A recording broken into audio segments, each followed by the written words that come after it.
Baik jamaah sekalian, kita awali majelis kita dengan lafaz basmalah. Bismillahirrahmanirrahim. Assalamualaikum warahmatullahi wabarakatuh. Alhamdulillahi rabbil alamin, wal aqibatu lil muttaqin, ولا أدوان إلا على الظالمين. أشهد أن لا إله إلا الله وحده لا شريك له وأشهد أن محمدا عبده ورسوله لا نبي بعده. اللهم فصل وسلم وبارك على محمد وعلى آله وأصحابه ومن تبعهم بإحسان إلى يوم الدين. أما بعد. قال الله تعالى: يا أيها الذين آمنوا اتقوا الله حق تقاته ولا تموتن إلا وأنتم مسلمون. وقال تعالى: يا أيها الذين آمنوا اتقوا الله وقولوا قولا سديدا يصلح لكم أعمالكم ويغفر لكم ذنوبكم ومن يطع الله ورسوله فقد فاز فوزا عظيما. وقال تعالى: يا أيها الذين آمنوا اتقوا الله وكونوا مع الصادقين. Jamaah subuh yang dicintai Allah. Ini lampunya dua-dua ya Pak, nggak bisa ngelihat ayat nih.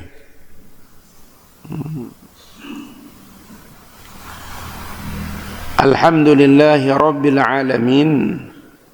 Kita diberikan Allah subhanahu wa ta'ala kesempatan memasuki pertengahan Jumadil Awal.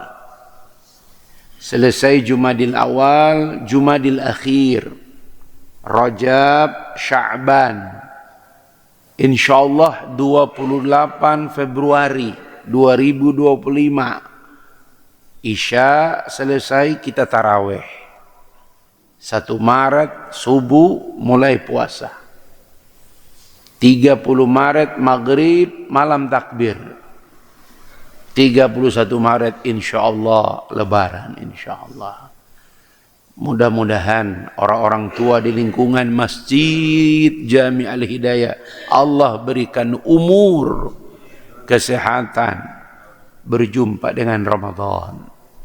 Orang-orang tua kita di kampung, ya, mudah-mudahan mereka diberikan Allah as-sihah, at-ta'ah, al-istiqamah. Mudah-mudahan insyaallah tahun ini dipertemukan kembali dengan Ramadan. Amin ya rabbal alamin. Jamaah sekalian, salah satu yang harus ditumbuhkan dalam diri kita itu kecintaan kita kepada negeri ini. Dulu Soekarno dengan Ahasan itu pendiri Persatuan Islam Persis, itu berdialog dengan satu tema yang sangat monumental pada waktu itu. Karena pada waktu itu negara-negara Arab, terutama Mesir, lagi berusaha untuk memerdekakan dirinya dari Inggris. Begitu pula negara-negara yang lain, Aljazair dari Prancis. Ya. Apa tema yang digaungkan pada saat itu? Yaitu hubbul watan minal iman. Hubbul watan minal iman. Cinta tanah air bagian daripada iman. Itu bukan hadis. Bahkan bukan asar.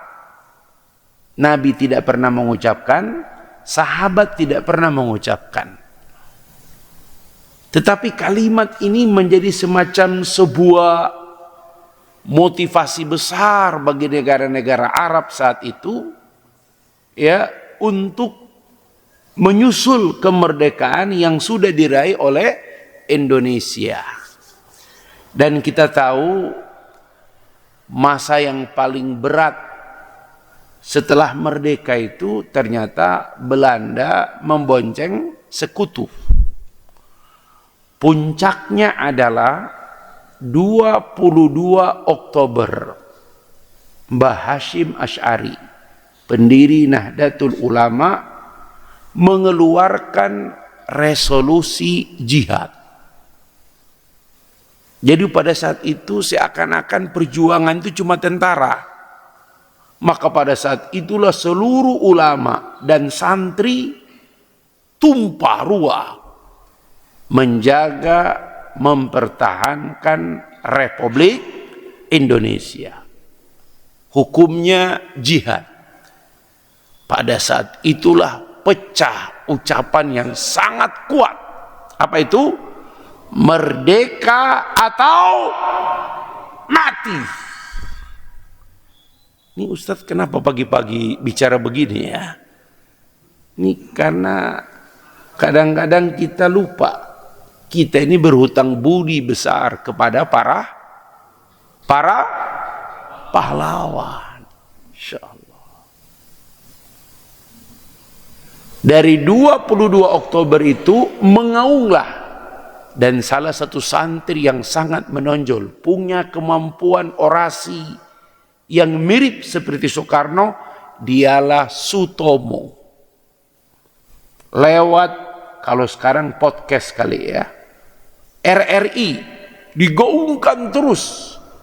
Dan puncaknya pada 10 November diawali dengan kematian Komandan Jenderal Inggris. Pak Jenderal siapa namanya? Waleri. Wah, ini masih asli. Ong arek Surabaya tuh. Masya Allah. Mati itu Waleri itu dia. Mobilnya meledak. Ya, Bapak-bapak, saya ingin mengingatkan, Indonesia itu pernah mengalami masa itu pergolakan 10 November itu, Pak. Korban yang syahid terbunuh itu 22.000 tercatat dengan resmi. Hari ini korban di Palestina menyentuh angka 49.000. Dari 7 Oktober sudah lewat 7 Oktober Palestina. Dan pada waktu itu kita nggak punya senjata berat juga. Belanda dan Inggris itu banyak. Tapi seberapa sih banyak peluru dia? Walaupun dia tembak-tembak, tapi kalau jumlah orang banyak, mati juga dia. Itulah kira-kira Pak, kalau dihitung sekitar itulah. Dan itu resmi dikeluarkan oleh catatan sejarah dari Mabes. Jadi 22.000. Wajarlah kalau 10 November itu dijadikan sebagai momentum Hari Pahlawan. Pertanyaannya sekarang, Ustadz, masih adakah pahlawan di negeri ini? Masya Allah. Kira-kira masih ada? Beliau yakin banget nih. Kalian ini memang sulit nih kalau ngajak berpikir yang belum sarapan begini nih. Masya Allah. Mari kita buka Quran, kita lihat bagaimana pandangan Quran tentang seorang pahlawan. Mudah-mudahan kita yang hadir di sini bagian daripada kepahlawanan itu sendiri. Takbir! Allahu Akbar! Masya Allah. Pertama buka Quran surat Al-Ahzab. Surat yang ke-33 ayat 23. Surat ke-33 Al-Ahzab ayat 23. Mana santrinya? Gak ada lagi ya?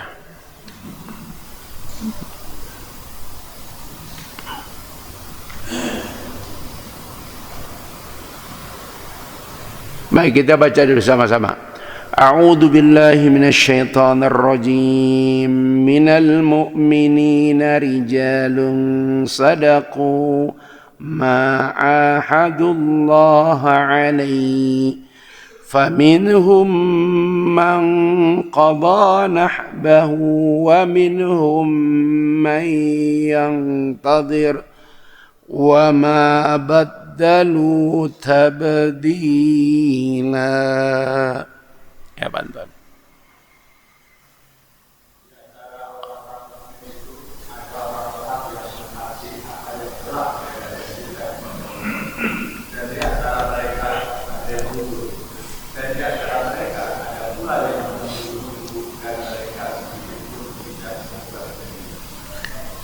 Sebagian ulama menjadikan ayat ini sebagai barometer kesetiaan.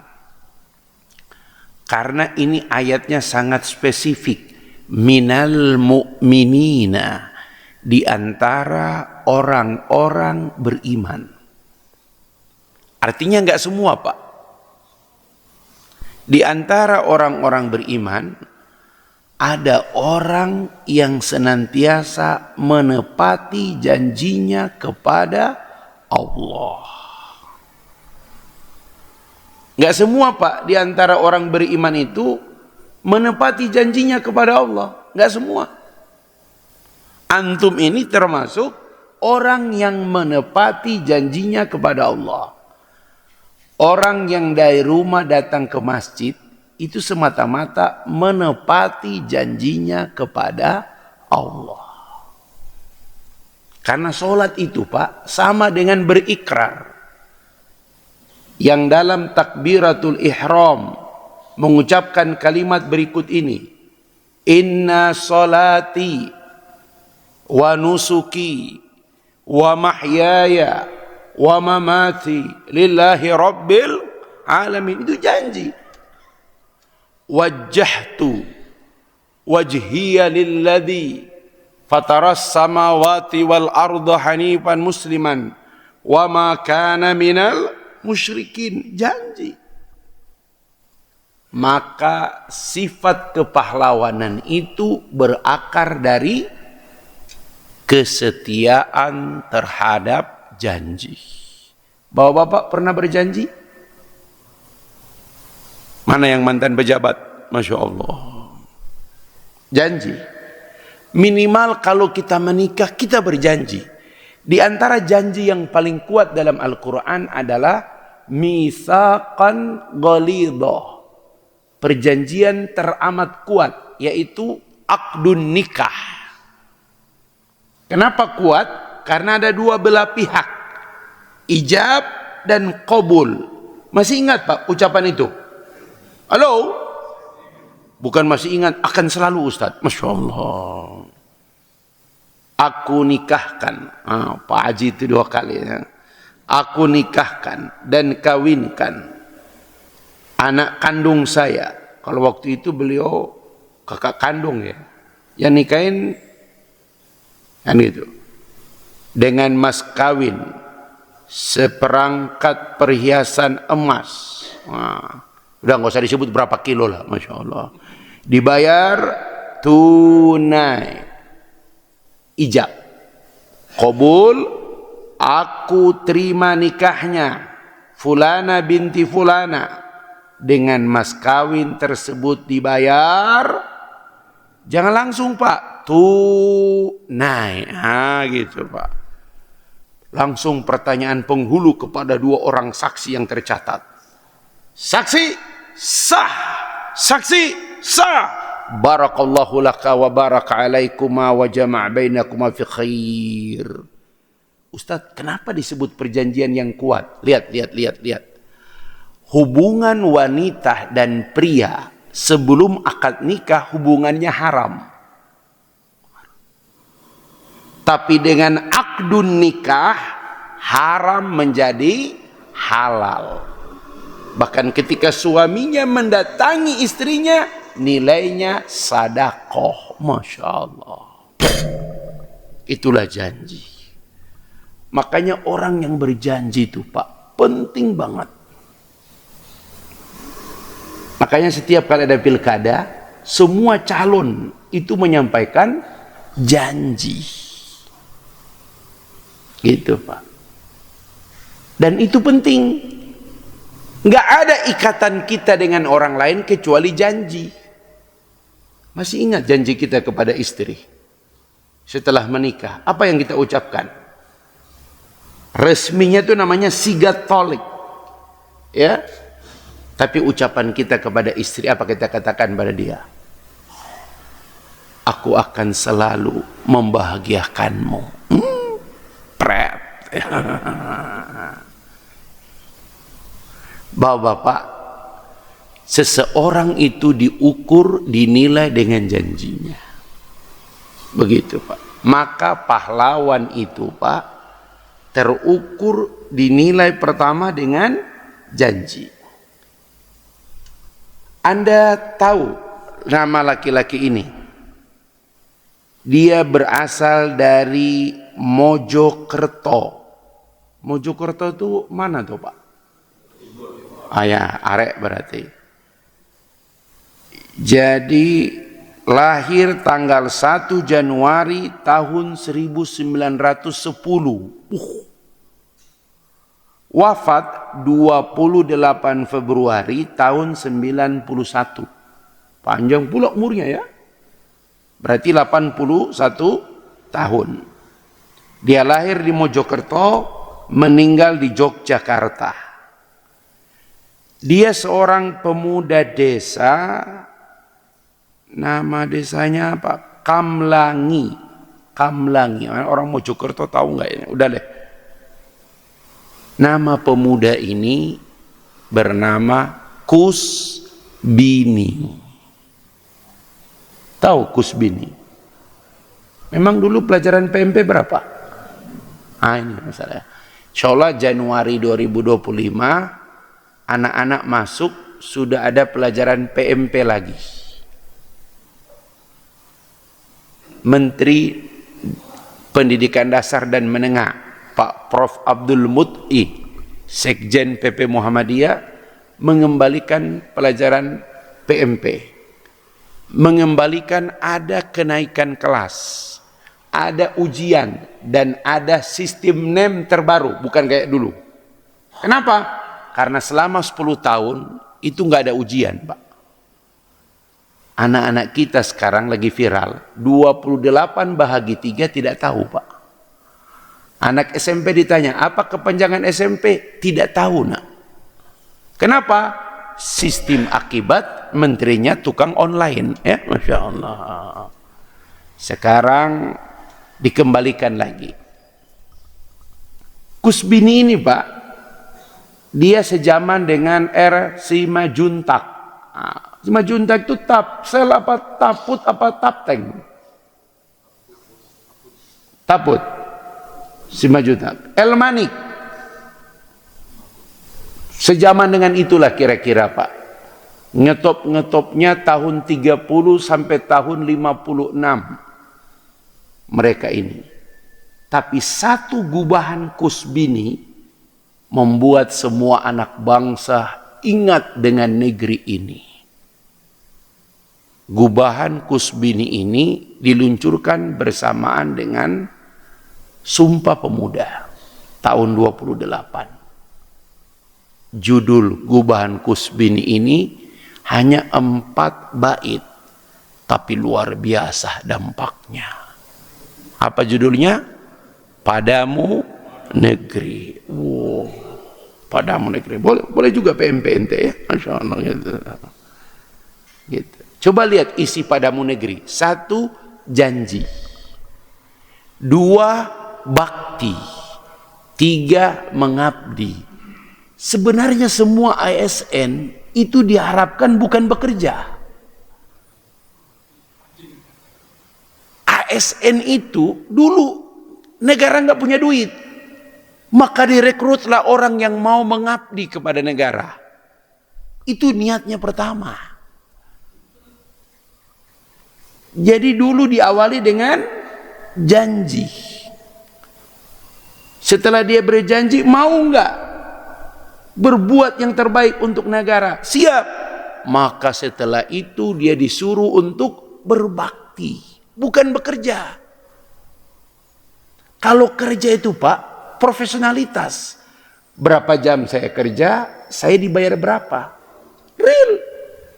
Tapi kalau berbakti, tidak hitung jam. Itulah sebabnya guru zaman dulu itu berbakti. Guru zaman dulu diwakili oleh Omar Bakre. Apa statusnya?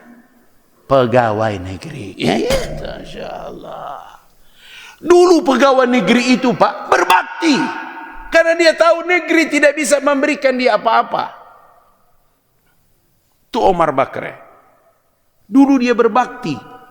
Bahkan saking lamanya dia berbakti, tanpa keluh, dia hanya sekedar mengabdi. Masya Allah. Dan puncaknya, ini kalau saya sebutkan, berjanji, berbakti, mengabdi. Baru yang keempat ditutup. Bagimu negeri. Apa jawabannya? Kepalkan tangan dulu, kepalkan tangan. Jiwa raga kami. Dulu ini Pak, di pesantren haram. Di beberapa pesantren ini dianggap bertentangan. Ustaz, jiwa raga itu hanya untuk Allah. Waktu berganti tahun bersilih selus, ternyata pesantren makin menyadari negeri ini mayoritas umat Islam. Siapa yang berbakti pada negeri ini sama dengan menyelesaikan persoalan umat Islam. Bapak ke Paledang, tahu Paledang Pak? Pesantren Paledang. Penghuninya sampai 1.000 orang itu Pak, bahkan lebih. Berapa muslim di situ? Mayoritas. Atau Bapak pergi yang ke pusatnya, Cipinang. Jangan ke Salemba, Salemba lagi bolong sekarang. Ya, dicopot karutannya. Ya, bayangkan penjara yang dalam kota itu Pak, Salemba. Itu salah satu penjara terenak sebenarnya. Karena hampir semua pelaku narkoba di situ. Itu lolos Pak. Di Cipinang tuh kurang lebih resminya 2.000, tapi penghuninya lebih. Ketua DKM Masjid Al-Falak, Menteng Asri, itu mantan Dirjen Pemasyarakatan. Dulu karirnya mantan Kepala Rutan Paledang, mantan Kepala Rutan Cipinang, sampai dia promosi eselon 1 Dirjen Kepemasyarakatan. Sekarang kemasyarakatan lepas dari Menkumham. Dia sendiri sekarang. Ya.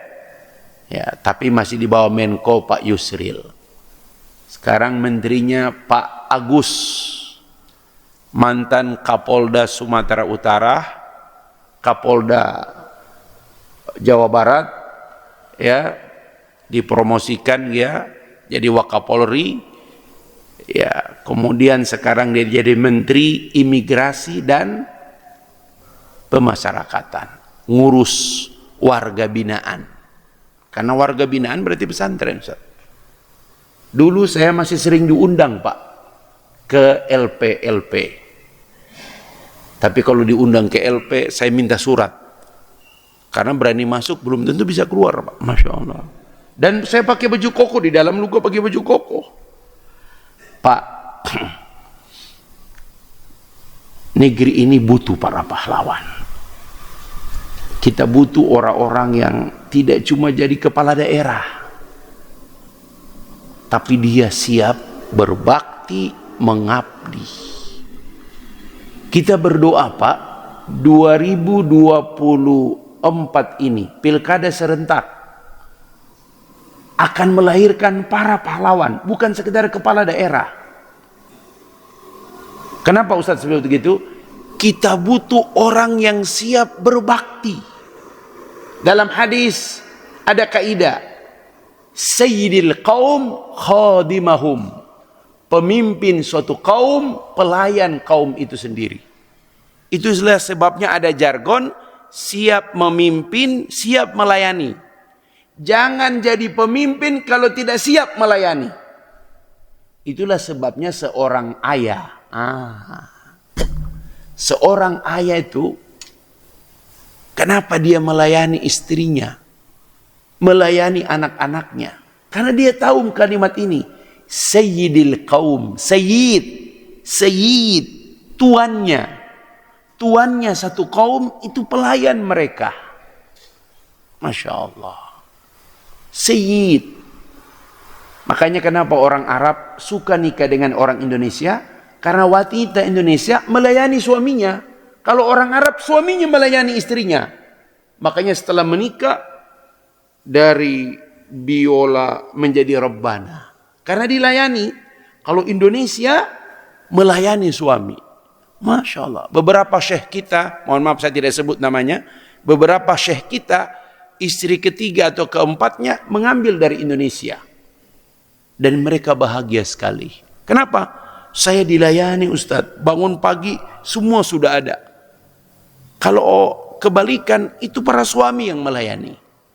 Kira-kira bapak-bapak melayani apa dilayani? Bapak-bapak dilayani apa melayani? Bapak-bapak melayani apa dilayani? Kelihatan kalian korban ya, Masya Allah. Jawab aja udah gak sanggup Ustaz, Masya Allah. Nah bapak-bapak, mari kita melihat. Orang yang memegang janji, ini dampak dari orang yang memegang janji. Makanya kita nggak bisa hindari Pak. Perhelatan, pilkada, pilpres, itu semua dari sebuah janji. Karena dalam aturan undang-undang, janji calon kepala daerah itu akan diketik, disusun menjadi RPJMD. Kalau dia presiden, RPJMN, nasional. Provinsi, baru kemudian daerah. Kenapa ini berubah begini? Karena kita telah meninggalkan dulu yang dibuat oleh Pak Harto, namanya GBHN. Dulu Pak Harto on the track. Kenapa? Dirancanglah GBHN. Dimulai pada masa SBY, sebenarnya sudah mulai on the track.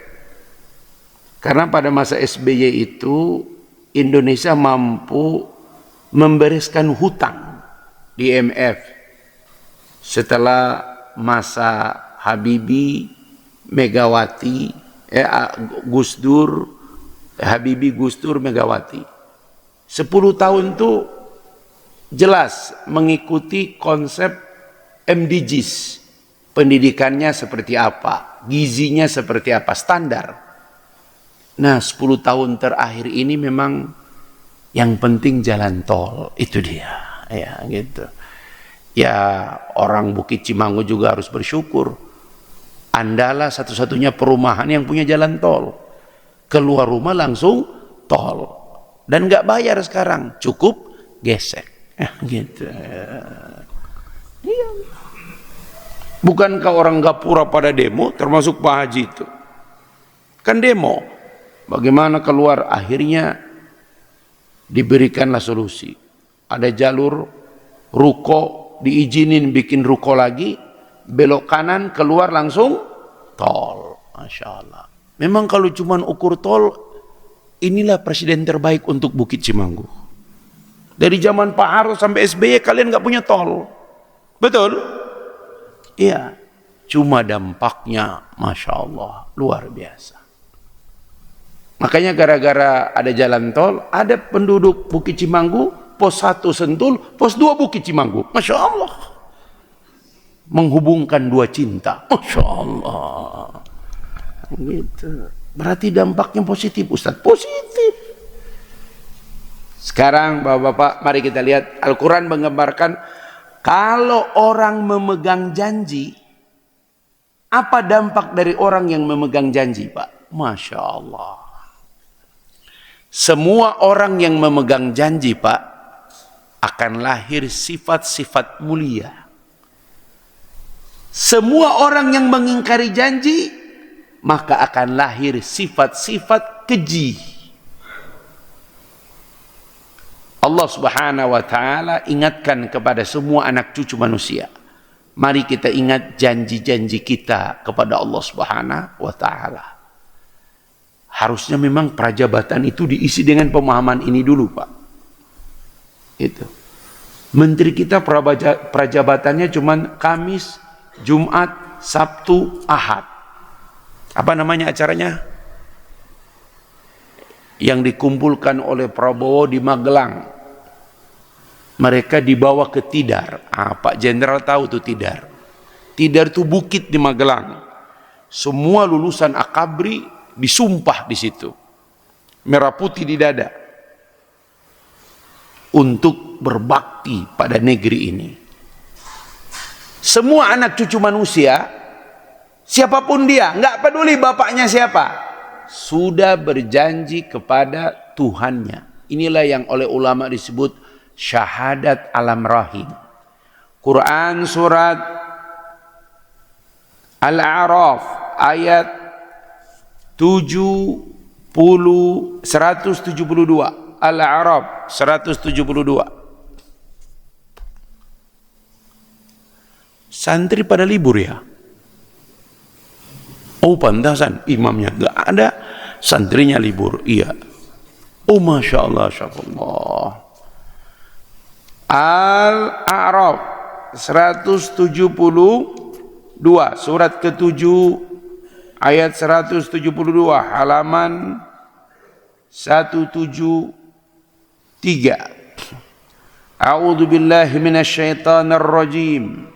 Wa idh akhadha rabbuka min bani adama min duhurihim dzurriyyatahum wa ashhadahum ala anfusihim alastu birabbikum qalu bala shahidna an taqulu yawmal qiyamati inna kunna an hadza ghafilin. Artinya, dan ingatlah ketika Tuhan mengeluarkan dari sulbi tulang belakang anak cucu Adam, keturunan mereka, dan Allah mengambil kesaksian terhadap roh mereka seraya berkata, bukankah aku ini Tuhanmu? Mereka menjawab, betul, oh Tuhan kami bersaksi. Kami lakukan yang demikian itu agar di hari kiamat kamu tidak mengatakan sesungguhnya ketika itu kami menang terhadap ini. Ayat ini tidak lagi membuat orang punya alasan. Semua anak 120 hari sebelum ditiupkan ruh, Allah bertanya pada janin ini, Ustaz ini kan belum punya mata telinga. Kalau Allah yang nanya, semuanya pasti bisa. Alastu birabbikum, apakah aku ini Tuhanmu? Apa jawaban? Bala syahidna. Syahadat pertama manusia. Maka Nabi bersabda, kullu mauludin yuladu ala fitrah. Setiap bayi yang lahir itu statusnya fitrah. Nanti ibunya, nanti bapaknya yang mewarnai hidupnya. Apakah Yahudi, Nasrani, Majusi. Makanya kalau ada orang masuk Islam, kembali kepada fitrah. Karena sebenarnya ketika dulu dia 120 hari, dia sudah bersumpah Allah Tuhannya. Masya Allah. Itulah semua orang tidak bisa lari. Di hari kiamat, ya Allah saya enggak. Kamu udah tahu aku Tuhanmu. Ya. Jadi sampailah ini yang namanya janji. Maka sifat pertama yang muncul dari sebuah janji adalah, nah inilah kita ukur Pak. Pertama adalah rasa tanggung jawab. Nah inilah sifat kepahlawanan Pak. Bapak-bapak, saya boleh nanya. Kalau pakai standar janji, kalau pakai standar rasa tanggung jawab, kira-kira yang pahlawan itu ayah kita apa bunda? Jangan pakai emosi. Berpikir dulu. Kira-kira Pak, yang pahlawan itu ayah apa bunda? Jangan bilang dua-dua. Kasih suruh satu. Yang mau cari aman dua-dua Ustaz. Jangan. Pilih satu. Ayah apa bunda kira-kira pahlawan itu? Memang kalau tak sarapan sulit berpikir.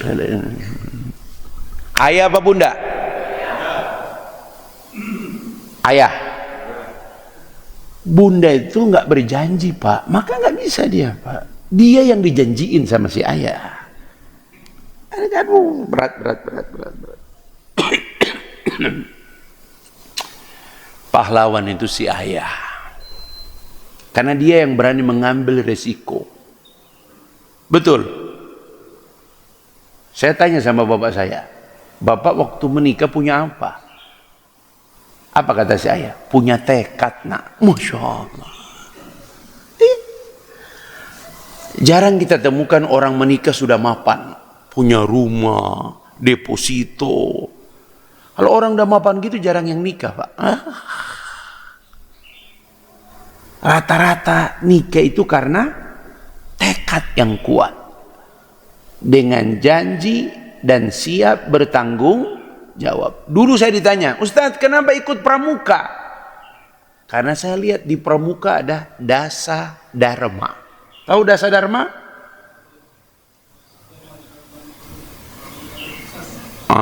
Satu, bertakwa kepada Tuhan Yang Maha Esa. Nomor 10, bertanggung jawab dan dapat dipercaya. Nah itulah yang saya ambil. Orang baru menikah itu bisa kalau dia sudah sampai level 10. Bertanggung jawab dan dapat dipercaya. Masya Allah. Hanya di zaman 10 tahun kemarin Pak pramuka mau dibubarin. Masya Allah. Tanggung jawab itu Pak. Laki-laki kalau sudah menikah Pak, yang dia pikir cuman istrinya dan anaknya. Saya kadang-kadang nangis tuh Pak. Kalau pulang, saya tidak beritahu orang tua kalau pulang. Karena kalau beritahu orang tua Pak, repotnya minta ampun mereka. Datang sampai di rumah, tidak ada bapak, tidak ada ibu. Alhamdulillah, aman. Masuk saya ke rumah, saya ke kamar bapak. Buka lemari bajunya. Dan saya bisa hitung jumlah hanger di lemari bapak. Baju tahun berapa, koko tahun berapa yang saya kirim masih ada. Sarung masih ada. Kenapa? Karena kita bisa hitung berapa jumlah baju di lemari bapak. Jangan lemari ibu, nggak bisa kita hitung. Iya Mbak. Saya dulu ada syekh dari Timur Tengah datang. Dia kasih pertanyaan. Sebutkan 3 doa yang paling diijabah. Saya pertama angkat tangan. Ada kurang lebih 400 peserta. Saya angkat tangan. Masmukal Karim Yasir Ajib. Awalan, doa imamul adil. Doa seorang pemimpin yang adil. 2, doa orang yang terzolimi. 3, doa ibu kepada anaknya. Taqaddam, ke depan. Hadiahnya apa? Dia copot tak jam tangannya. Wuih. Orang Arab jam tangannya bukan kaleng-kaleng lah. Beda dengan anak Medan kan gitu ya. Cabutlah itu jam tangan. Kasih ke saya. Apa mereknya? Casio. Itulah pertama saya punya jam tangan. Casio. Dikasih orang berarti asli. Saya pulang ke kampung lebaran itu Pak. Saya kasih ke bapak saya itu. Nangis dia. Insya Allah. Saya bilang sama bapak, Pak, mana baju yang lain? Pamanmu minta nak. Masya Allah. Tidak banyak baju itu. Pria itu kalau sudah menikah tak banyak dia pikir istri dan anaknya. Yang dia cuma pikir istrinya dan anak-anaknya. Bukan anaknya dan istri-istrinya. Bukan, beda. Itu kalimat yang berbeda. Yang dia pikirkan adalah istri dan anak-anaknya. Anaknya 5, laki semua. Masya Allah. Maka hari ini yang kita butuh dari seluruh anak negeri ini adalah rasa tanggung jawab. Pak, Bapak pulang dari masjid. Bapak pulang dari masjid ini Pak, nomor 1. Bapak cek berapa bulan yuran Bapak ke RT. Beresin dulu Pak, Masya Allah. Itu bagian dari rasa tanggung jawab itu Pak. Itu Pak. Bapak pulang ke rumah, Bapak lihat depan rumah Bapak, pohon Bapak itu sudah sampai ke tetangga. Lapor RT, Pak RT boleh panggil petugas atau apa ini, kasihan tetangga kita ini kayaknya atapnya udah bisa rembes air ini. Kenapa? Pohon saya sudah sampai ke atap dia itu. Nah enak pula saya potong, saya nggak tahu. Ada rasa tanggung jawab. Makanya semalam ketika Indonesia dibantai, berapa kosong? Waduh, Masya Allah. Itu sampai ada tulisan, Bang Jepang, jangan galak-galak dong, cepat amat katanya. Masya Allah. Saya nggak nonton Pak, cuma lihat, udah 1-0. Pas udah 2-0, Masya Allah. Tapi langsung Bang Erick Thohir ngomong, saya siap bertanggung jawab. Nah, itulah pemimpin. Gitu. Soal tanggung jawabnya bagaimana? Pokoknya ngomong dulu lah. Begitulah. Kan kalau kita datang ke rumah perempuan Pak, itu bapaknya nanya pertama itu, nak, kau serius melamar anakku? Serius lah Pak. Kau siap tanggung jawab? Siap lah Pak. Wah, itu baru bilang laki itu. Gitu. Maka rata-rata orang yang nggak menikah itu, yang hilang pada dirinya apa? Dia tidak punya nyali. Termasuk yang tidak berani nikah lagi. Itu juga tidak punya. Udah Mas Anton, jangan kita senyum-senyum. Miriplah kita ini. Ya. Biasanya tuh setelah tanggung jawab itu ngikut keberanian. Kalau kita sebut nama sahabat, coba sebut nama-nama sahabat yang kita ingat. Nomor 1, Umar. Selalu muncul kata Umar. Kenapa? Karena memang dia lebih berani. Kata setan, jangankan berjumpa dengan Umar, jalanan bekas Umar setan tidak mau lewat. Masya Allah. Beda dengan bekas jalanan kita, ditungguin sama setan. Masya Allah. Itulah sebabnya bapak-bapak sekalian, tanggung jawab dan keberanian itu harus ikut. Gitu Pak. Kira-kira kalau di hari kiamat, ini yang salah satu yang panjang pertanyaan kepada kita ini bab ini Pak. Bab tanggung jawab dan keberanian. Mohon maaf Pak, berapa banyak janda-janda yang terlantar Anda biarkan. Masya Allah. Sudah nggak diurus negara, alhamdulillah Pak Haji sudah membantu. Masya Allah. Betul kan? Ya, ini mulai dari yayasan dulu. Mana yayasan ini? Tanggung jawab. Masya Allah. Ada unit anak yatim, janda, dan ada unit khusus itu Pak. Oh Masya Allah, baru mau dibahas. La haula wa la quwata illa billah. Di undang-undang itu ada ya, apa namanya itu, pasal 33. Pak, negeri ini butuh Pak. Makanya salah satu calon kandidat wali kota itu memberikan apa? Tunjangan khusus tiap bulan bagi yang tidak sempurna badan, apa namanya? Disabilitas, orang tua, dan para janda. Iya Pak.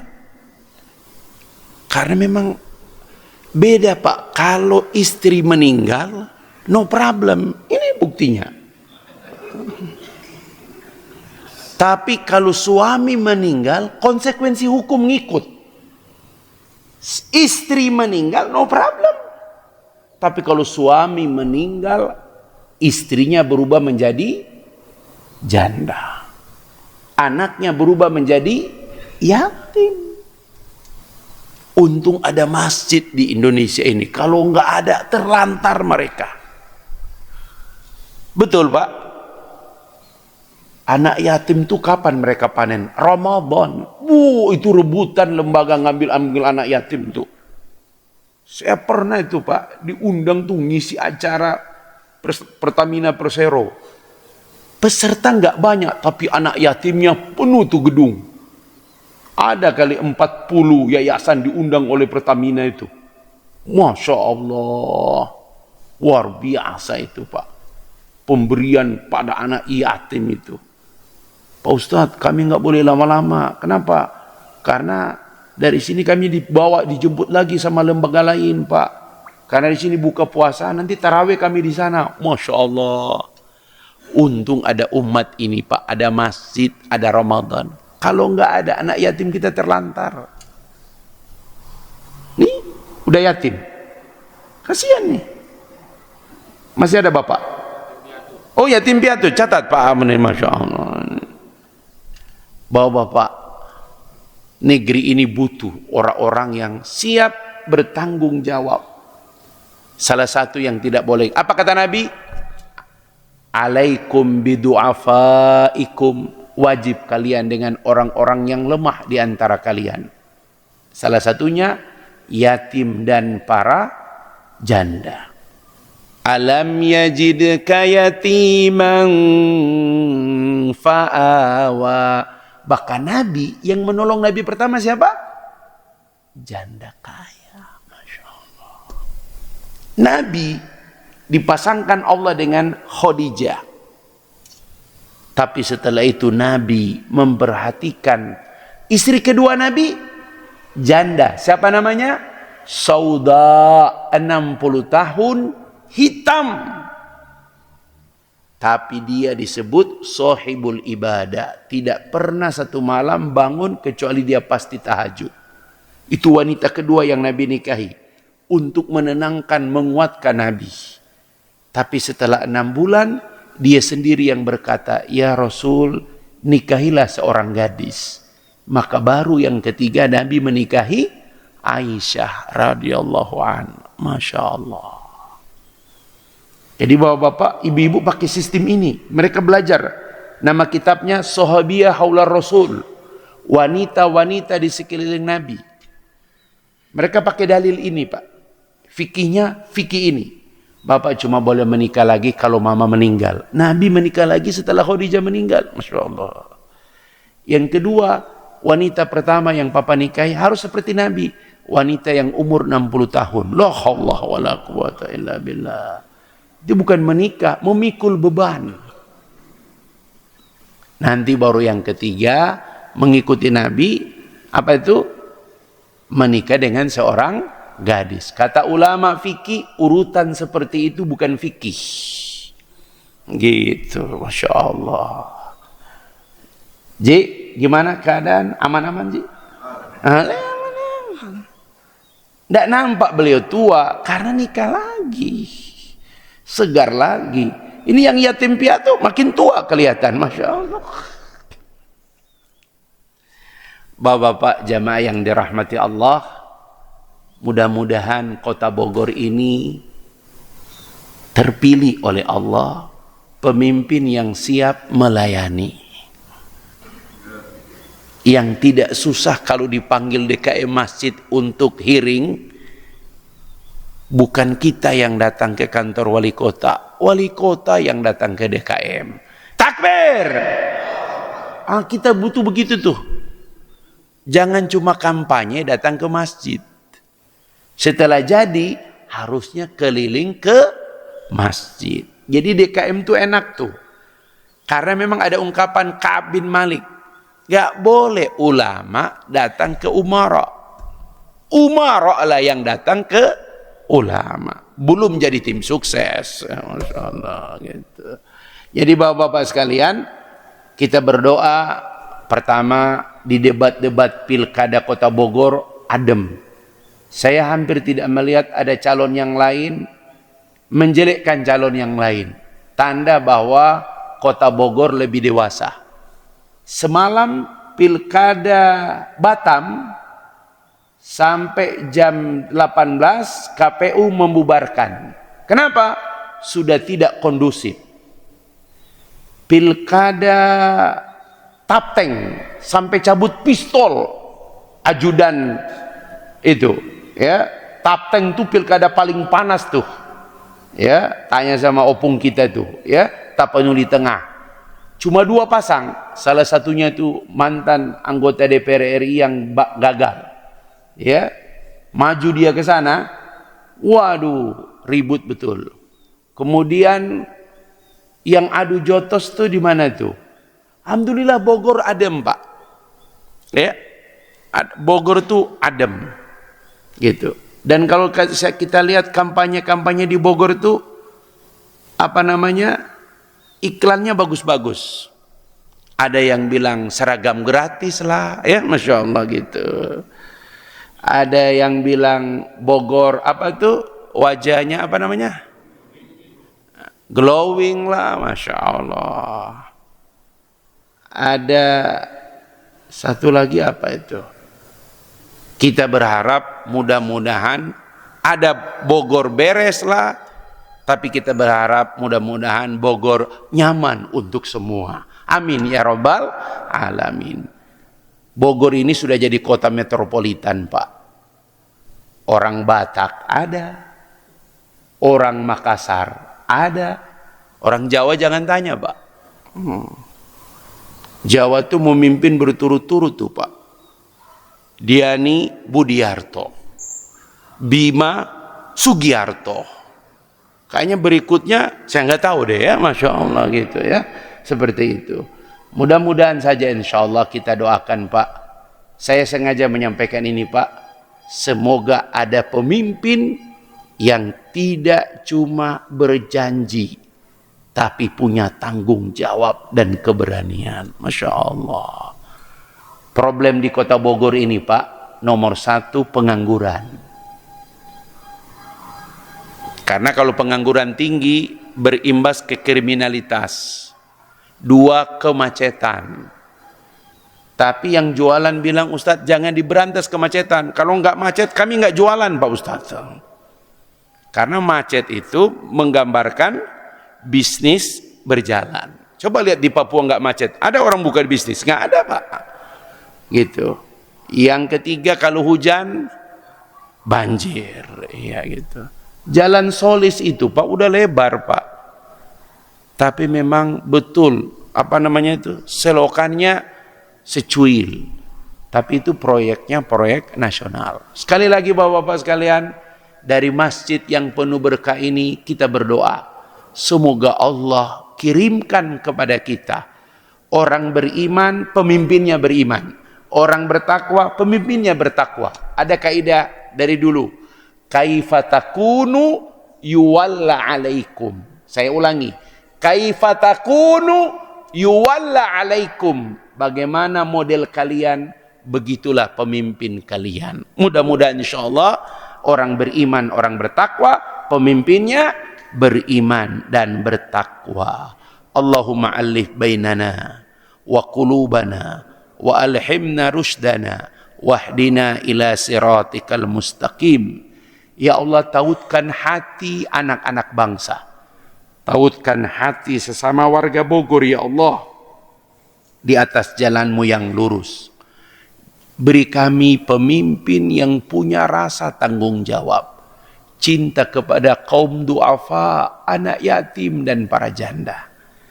Ya Allah, jauhkan kami fitnah di kota Bogor, apalagi fitnah saling buruk sangka. Jauhkan fitnah kami di kota Bogor, apalagi saling mendengki sesama anak bangsa. Ya Allah, jadikanlah para senior di antara kami mereka teladan bagi kami, dan jadikan anak-anak muda di lingkungan kami, ya Allah, semangat juang perjuangan kami, ya Allah. Allahumma ya Allah, jadikan dari masjid-masjid ini, ya Allah, doa-doa kami Engkau terima. Kirimkan kepada kami pemimpin yang cinta dengan rumah-Mu ini, ya Allah. Jauhkan dari kami, ya Allah, pemimpin yang tidak pernah datang ke masjid, ya Allah. Rabbana taqabbal minna innaka antas sami'ul alim, innaka antas sami'ud du'a, wa tub alaina ya Allah, innaka antat tawwabur rahim. Wa sallallahu ala Muhammadin nabi wa ummi wa ala ali wa baraka wa sallam bifadlika subhanaka rabbika rabbil izzati amma yasifun wa salamun alal mursalin walhamdulillahi rabbil alamin. Pas jam 5.37 menit, lebih 12 menit dari waktu syuruk. Waktu syuruk haram sekarang sudah cukup untuk kita melaksanakan 2 rakaat. Subhanakallahumma wa bihamdika asyhadu an la ilaha illa anta astaghfiruka wa atubu ilaik. Wallahu muwafiq ila aqwamit thariq. Billahi fisabil haq. Assalamualaikum warahmatullahi wabarakatuh.